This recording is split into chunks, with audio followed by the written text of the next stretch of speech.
Tolong ingatkan saya ya, takut lupa. Pertama, Dr. Zakir Naik. Dia bukan ahli agama, bukan ulama, harus diingat. Dia pembaca yang rajin. Hafalannya sama bagus dengan ustadz di Indonesia, rakan kita Ustadz Adi Hidayah. Dia punya metode menghafal rakam-rakam ya, number-number itu. Dahsyat sekali. Saya awalnya takjub, di awal-awal saya belajar Islam, saya termasuk pengagum Dr. Zakir Naik. Tapi setelah kemudian kita kaji ilmu muqaranatul adyan wal mazahib wal firaq, saya ittadaha lana anna lahu manhajun dha'ifun wa syujuzun bayyinun ya, bayyinatun.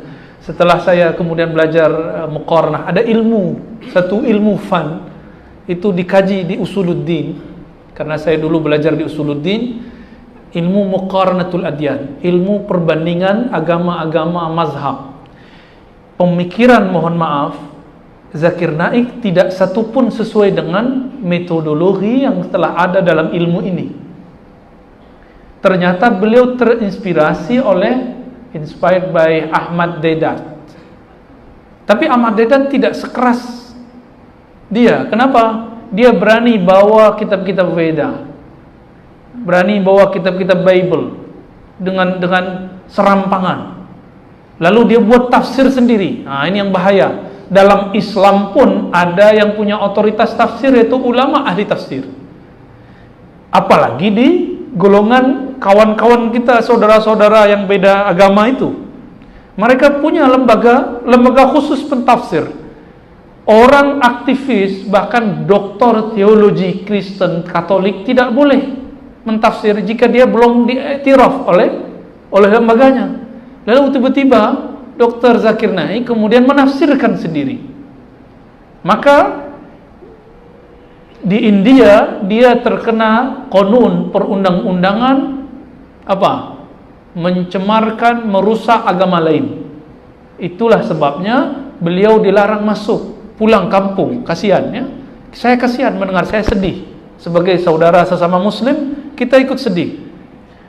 Dan mohon maaf jika dibawa ke Sarawak, Sarawak ini sangat majmuk, sangat berbahaya. Sangat berbahaya. Jangan bawa dia, bawa yang lain yang lebih santun. Ya, karena kalau bawa dia nanti bertengkar muslim dengan Kristen. Yang kita sudah jaga lama ini. Ya, kita sudah jaga lama, benar kan? Saya dengar di sini minoritas muslim. Lalu antum mau bawa dia, ya salam, ya. Siap-siap setelah itu kita tengkar. Ketemu Kristen kita benci.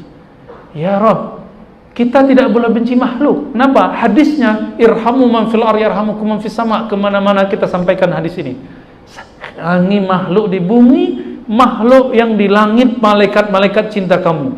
Makhluk yang di langit tidak boleh sayang, tidak boleh benci jika tidak ada perintah dari Allah. Maka mereka jika sayang, itu berarti Allah perintah. Makhluk di bumi ada yang muslim, ada yang non muslim. Itu sebabnya Allah bagi, ada Bismillahirrahman, ada Ar-Rahim.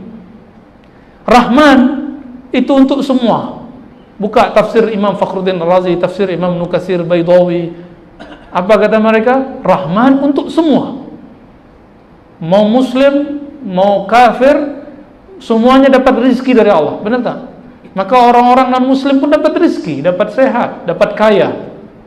Tapi Rahim itu cuma satu, karena ziyadah hurufnya cuma satu, yaitu ya. Oleh karena itu, kita dengan Rahman kita cintai semua makhluk, dengan Rahim kita sangat cinta hanya kepada sesama yang beriman. Jadi saya tidak benci Dr. Zakir Naik, cuma dia bagi saya bukan sebagai seorang ahli agama, dia hanya pembaca yang serius, kita sebut otodidak. Tidak bersanad, tidak kuliah di universitas Islam manapun. Sini sebut university ya. Tidak ada ya. Dia cuma kuliah kedokteran. Dan dia pun tidak pernah berguru kepada Ahmad Deedat. Ya. Tapi oleh kuliah hal dia sudah berusaha, cuma sayang karena dia tidak berguru, hasilnya begitu. Namun untuk orang yang sedang ragu-ragu tentang tauhid Islam, atau sedang ragu dengan ajaran-ajaran di luar Islam, sila tonton dia. Tapi jika telah masuk Islam, sudah paham agama, enggak usah belajar dia lagi, belajar kepada ulama lagi, ulama yang faqih. Man yuridillahu bihi khairan yufaqihu fid din.